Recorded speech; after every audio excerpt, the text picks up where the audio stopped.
औज़ु बिल्लाहि मिनश्शैतानिर्रजीम बिस्मिल्लाहिर्रहमानिर्रहीम।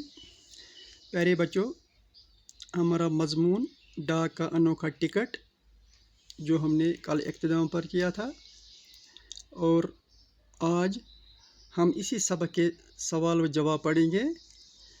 उम्मीद है कि आप गौर से सुनेंगे। जी हाँ, आप पेज नंबर 52 डाक का अनोखा टिकट सबक निकालो और इसी के सवाल पढ़ेंगे।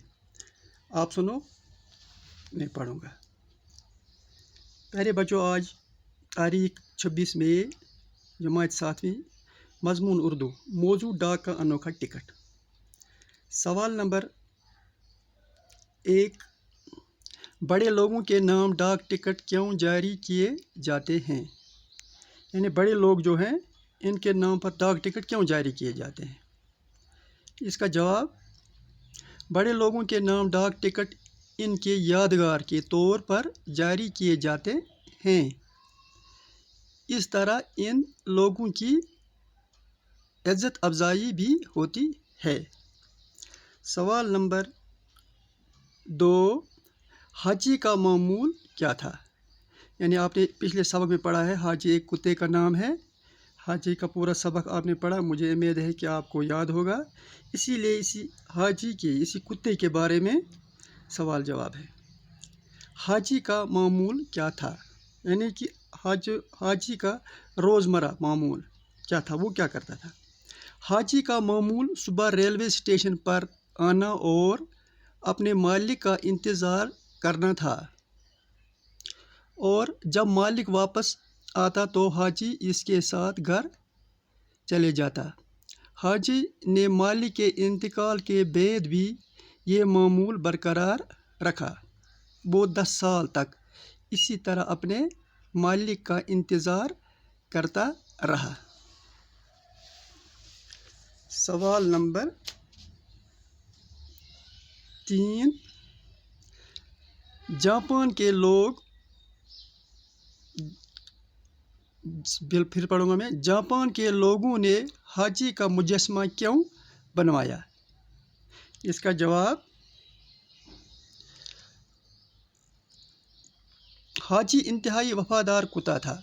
वो अपने मालिक की ज़िंदगी के दौरान स्टेशन पर दिन भर इसका इंतज़ार करता, और जब वो वापस लौटता तो हाजी इसके साथ चले जाता। लेकिन मालिक के इंतकाल के बाद भी वो हस्ब मामूल पहले की तरह सुबह स्टेशन पर आ जाता और दिन भर इंतज़ार करने के बाद शाम को मायूस होकर घर जाता।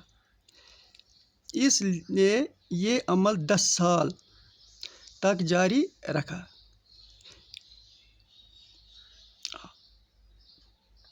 हाजी के इसी वफादारी को देखकर जापान के लोगों ने इसका मुजस्समा इसके एहतराम में बनवाया।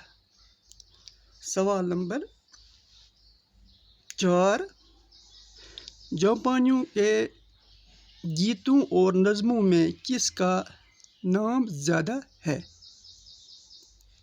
सवाल मैं फिर पढ़ूंगा।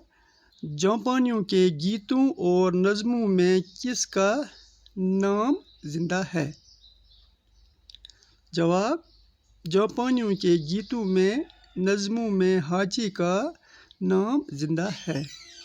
यानी कि ये वफ़ादार कुत्ता था, इसलिए इसका नाम ज़्यादा होता था। प्यारे बच्चों, ये थे डाक के अनोखे टिकट के बारे में सवालात, और मैंने जवाब लिखने की कोशिश की। उम्मीद है कि आपने सुना होगा और इंशाल्लाह याद भी करेंगे।